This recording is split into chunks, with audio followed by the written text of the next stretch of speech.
और इस वक्त हमें एक बड़ी खबर हापुड़ से मिल रही है। उत्तर प्रदेश के हिंसक हो गए प्रदर्शनकारी। वहां पर भीड़ ने दुकानदार को गोली मार दी है और दुकान जबरन बंद कराने को लेकर वहां पर विवाद हुआ। उसी विवाद में दुकानदार को गोली मारी है।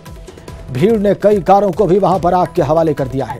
हिंसक प्रदर्शन के बाद भी पुलिस वहां पर मूक दर्शक है।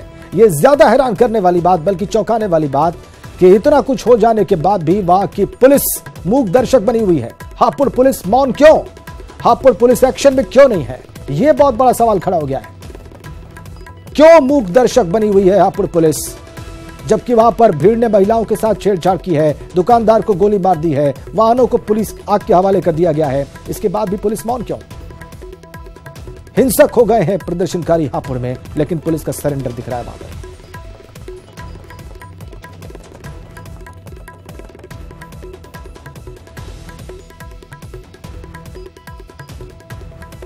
हमारे तीन सहयोगी इस वक्त अलग अलग जगहों से हमारे साथ हैं। अलाउद्दीन लखनऊ से हैं, उत्तर प्रदेश की राजधानी से, उपेंद्र वाराणसी से हैं और दीपांकर भट्ट देहरादून से हैं। सबसे पहले देहरादून का हाल ले लेते हैं। दीपांकर, देहरादून का हाल बताइए, वहां पर प्रदर्शन किस तरह का था?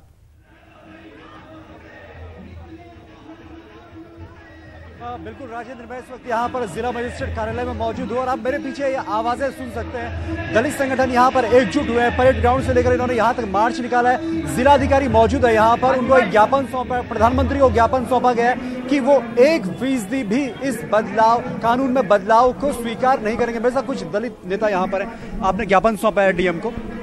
देखिए, जिस तरीके से भारत सरकार ने जानबूझकर दलित समाज को चेक करने का काम किया, माननीय सुप्रीम कोर्ट का आसरा लेकर माननीय सुप्रीम कोर्ट में एक पिटीशन डलवाई गई और वहां से एक आदेश करवाया गया कि दलित समाज जो है SC एक्ट का गलत दुरुपयोग करते हैं। लेकिन भारत के प्रधानमंत्री जी, आज हम आपको बताना चाहते हैं कि तमाम भारत के दलित संगठन आज रोडों पर उतर चुके हैं, लेकिन आपने इस डर के मारे आज ही रिव्यू डाल दिया है सुप्रीम कोर्ट में। अगर सुप्रीम कोर्ट इसमें प्रभावी तरीके से जैसा ये पहले आदेश था वैसे के वैसा नहीं रखती है तो आपके खिलाफ, क्योंकि पर्दे के पीछे आपके जो जज हैं उन्होंने कह चुका है कि केंद्र सरकार के इशारे में सुप्रीम कोर्ट का फैसला भी यहाँ पर मौजूद है। आपका विरोध भी यही है? जी देखिए, जिस तरीके से पूरे देश में आज बंद का आह्वान हुआ है, उसमें देखते हुए आज दलित समाज एक होकर के एक सड़क पर उतरा है। हम पूछना चाहते हैं केंद्र सरकार से कि अगर उनको संशोधन ही करना है तो वो कैबिनेट में लाए। वो अपनी उस गेंद को सुप्रीम कोर्ट या हाई कोर्ट के जो पाले में डाल देते हैं और हमेशा से कुठाराघात करते हैं दलितों के ऊपर। आज दलितों के दीपांकर, इनसे पूछिए कि जब रिव्यू पिटीशन अब दाखिल हो गई है सुप्रीम कोर्ट में, तो अब इस वक्त किस बात का विरोध? इंतजार करें उस पर सुनवाई का, सुप्रीम कोर्ट के फैसले का। दीपांकर, भारत बंद बुलाया गया था और अब रिव्यू पिटीशन दाखिल कर दी गई है केंद्र सरकार की तरफ से। आपने केंद्र सरकार को ये ज्ञापन सौंपा है, तो अब ये विरोध तो फिलहाल रुकेगा? हाँ बिल्कुल। आज धन्यवाद देना चाहूंगा मैं देहरादून के तमाम दलित संगठनों का, जिन्होंने आज एहसास करवा दिया है। देहरादून में गलियों में जाम करके आज हमने महामहिम राष्ट्रपति महोदय को ज्ञापन दिया है कि भारत सरकार इस पे अपना प्रभावी तरीके से पहल करे, अन्यथा दलित समाज अब बहुत शीघ्र रोडों पर उतारेंगे आपके खिलाफ। रिव्यू जो अब गया, केंद्र सरकार ने रिव्यू दाखिल किया, उसका आप स्वागत कर? देखिए, ये चीज तो केंद्र सरकार पहले भी कर सकता था। पहले उन्होंने बहुत लचीला रुख अपनाया, तभी सुप्रीम कोर्ट ने ये फैसला सुनाया। क्योंकि सुप्रीम कोर्ट कोई जजमेंट या संशोधन नहीं कर सकता, वो केवल सजेशन दे सकता है। आज जो केंद्र सरकार ने किया वो पहले भी कर सकते थे, जब उन्हें दिखाई दिया दलित समाज एक हो चुका है, क्योंकि वोट बैंक की राजनीति हो रही है कहीं ना कहीं केंद्र। तो बिल्कुल राजेंद्र, आप देख सकते हैं। बिल्कुल दीपांकर, हमने बात सुनी इनकी, इन्होंने ज्ञापन भी दे दिया है दीपांकर, और ये अभी भी खुल के स्वागत करने को तैयार नहीं है, क्योंकि इनके मन में अभी भी शंका बनी हुई है। इनकी बात से ऐसा जाहिर हो रहा है। आप लखनऊ चलते हैं, अलाउद्दीन के पास चलते हैं। अलाउद्दीन, लखनऊ से क्या रिपोर्ट है आपके पास?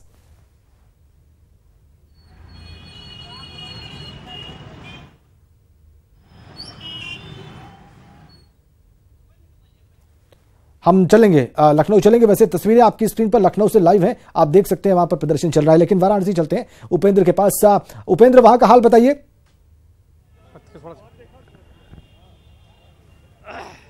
देखिए राजेंद्र, यहाँ पर प्रदर्शन टुकड़ों टुकड़ों में जारी है और जिस तरीके से एक संगठन आता है उसके बाद दूसरे संगठन आते हैं और फिर अब बसपा पार्टी की ओर से जो संगठन था SC संगठन उसको समर्थन दिया गया है। अब बड़ी संख्या में सब अंबेडकर प्रतिमा के पास जुटे हैं और पुलिस भी चारों तरफ से घेरे हुए हैं मुस्तैद, चूंकि इससे पहले यहाँ पर जबरदस्त लाठीचार्ज हुआ है, गाड़ी रोकी गई है। तो अभी फिलहाल ये कह पाना मुश्किल है कि प्रदर्शन, ये विरोध कब खत्म होगा, कब शांत होगा गुस्सा। लेकिन अभी फिलहाल नारेबाजी, बैनर पोस्टर लेकर, तख्तियों लेकर नारेबाजी और प्रदर्शन जारी है। जगह जगह जुलूस निकाले जा रहे हैं। हम बात करने की कोशिश भी करते हैं। क्या नाम है आपका? मोहम्मद शहाबुद्दीन। आप किस पार्टी से? बहुजन समाज पार्टी का सिपाही हूँ। अब बसपा ने इसका मतलब पूर्ण रूप से पूरा समर्थन दे दिया है, क्योंकि अब जगह जगह बसपा के कार्यकर्ता बिल्कुल पूरी तरह से हमारा समर्थन है, बसपा का समर्थन है। हमारे लोगों के ऊपर जुल्म और ज्यादती की गई है और हिंदुस्तान की हुकूमत जो है और सूबे यूपी की हुकूमत मिलकर के हमारे आरक्षण को खत्म करना चाहती है। बाबा साहब भीमराव अंबेडकर ने जो आजादी से पहले जितने संविधान में जो आरक्षण लागू किया है, वो मौजूदा हुकूमत भाई नरेंद्र मोदी जी जो हिंदुस्तान के वजीर आजम हैं, ये उससे छेड़छाड़ कर रहे हैं। ये RSS की देन है। ये RSS मोहन भागवत के इशारे पर हिंदुस्तान के अंदर काम मोदी जी कर रहे हैं। कोर्ट का आदेश है, कोर्ट का आदेश है, कोर्ट का आदेश सर। कोर्ट के अंदर भी RSS के लोग हैं। हम साफ लफ्जों में कहते हैं कि जो आज के न्यायाधीश हैं, हाई कोर्ट का न्यायाधीश और हिंदुस्तान का जो सबसे बड़ा न्यायाधीश है, वो भाजपा RSS का एजेंट है, वो एजेंट है। और बात करते हैं किस तरीके से अब आप लोगों, आप किस संगठन से हैं और अब आप लोगों के प्रदर्शन की क्या अगली रणनीति है, क्या दिशा आगे कब खत्म होगा और कैसे अब आप लोग आगे अपना प्रदर्शन जारी है? आज हमारे बसपा के जिला अध्यक्ष लक्ष्मण राम को पुलिस ने बर्बरता के साथ जो लाठीचार्ज किया है, हम सारे बसपा के लोग, बहुजन मूवमेंट के लोग बड़े बड़े पैमाने पे यह आरोप लगाते हैं कि शासन और प्रशासन के बल पे हम पे गुंडागर्दी हो रही है।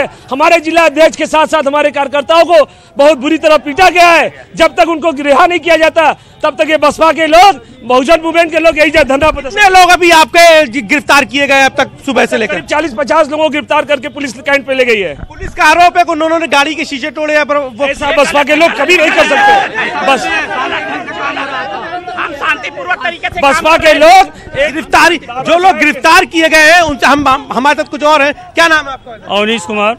बसपा से आप कमान, आप बसपा के क्या आपके पास इंचार्ज हैं? बसपा के जोनल इंचार्ज हैं। बसपा के जोनल इंचार्ज हमारे साथ जुड़ गए। राजेंद्र, आप लोग की क्या रणनीति जिसके हिसाब से आप लोग कार्यकर्ता गिरफ्तार किए गए? हमारे कार्यकर्ता बड़े संयम रूप से विरोध प्रदर्शन कर रहे थे। जो ये सरकार, जो सुप्रीम कोर्ट ने SC/ST एक्ट को जो है उन्होंने निष्प्रभावी किया है, उसको बंद करने के लिए, वह SC/ST पुरानी व्यवस्था को लागू करने के लिए उन्होंने इस बड़े पैमाने पर पूरे भारत बंद का आह्वान हुआ था, उसमें सहयोग दे रहे थे बड़े संयम ढंग से। और यहाँ की यदि योगी सरकार जो है हमारे कार्यकर्ताओं को लाठी बाजना और लाठी चार्ज किया, वो लोग संयम से काम कर रहे थे। ठीक है उपेंद्र, उठा कर ले गए। हम लोग पूरा का पूरा देश ठीक ठीक उपेंद्र, हमने सबकी बात सुन ली। ज्यादातर वहां पर BSP के क्षेत्रीय नेता ही हैं और एक ने तो बहुत आगे की बात कर दी।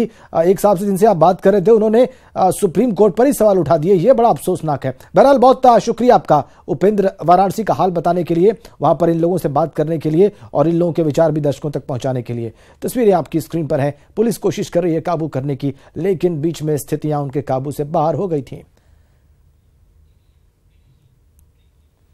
और न्यूज 18 से खास बातचीत में ADG law and order Anand Kumar ने कहा कि पुलिस स्थिति पर काबू रखे हुए है, बहुत जगहों पर स्थिति को नियंत्रित कर लिया गया है और हम हिंसा करने वालों से सख्ती से निपट रहे हैं।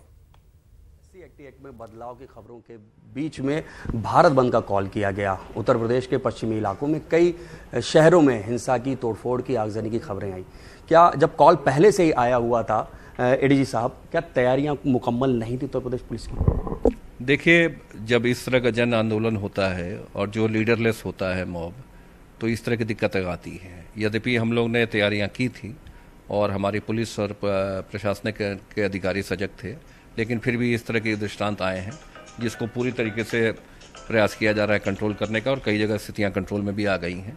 आप अवगत हैं कि केवल पश्चिम उत्तर प्रदेश के 3-4 जिले हैं जो प्रभावित हैं, बाकी जगह हाई अलर्ट भी साउंड किया गया है।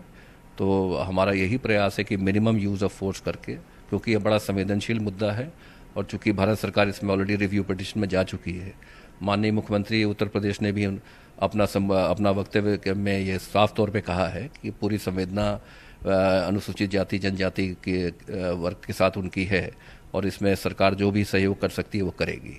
तो उसके बाद हम लोग समझाने बुझाने का प्रयास कर रहे हैं, और चूंकि ये नई उम्र के लड़के हैं जो उत्तेजित हैं तो इसलिए हमको बल प्रयोग का भी जो है बहुत मिनिमम यूज़ ऑफ फोर्स करके समझा बुझा के प्रयास करना है, जो हम लोग कर रहे हैं और काफ़ी हद तक इसमें सफलता भी है। फिलहाल हमारा इस समय प्राथमिक उद्देश्य है कि कानून व्यवस्था और की स्थिति जो है सामान्य हो और ये इस तरह की जो उत्तेजात्मक बातें कही जा रही हैं या जो प्रयास किया जा रहा है तोड़ फोड़ का, वो रुके।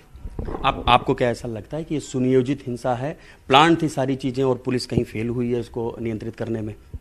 देखिए, इस समय सुनियोजित कहना जो है कदापि उचित नहीं होगा, क्योंकि ऐसा प्रतीत हो रहा है प्रथम दृष्टया कि ये स्पोरेडिक है और इस तरह के जो बिना जब लीडरलेस मॉब होता है तो इस तरह के दृष्टांत हो जाते हैं, जिसको कि पुलिस नियंत्रित कर रही है और पूरा प्रयास कर रही है करने का।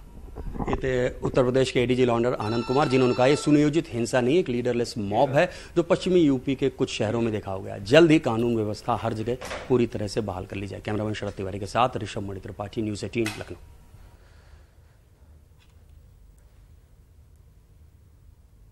और प्रमुख सचिव गृह अरविंद कुमार ने कहा है कि आज कुछ शहरों में घटनाएं हुई हैं। हम लोगों से अपील कर रहे हैं कि लोग तोड़फोड़ और आगजनी न करें।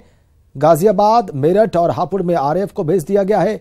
कई जिलों में अतिरिक्त पुलिस फोर्स को भेजा गया है।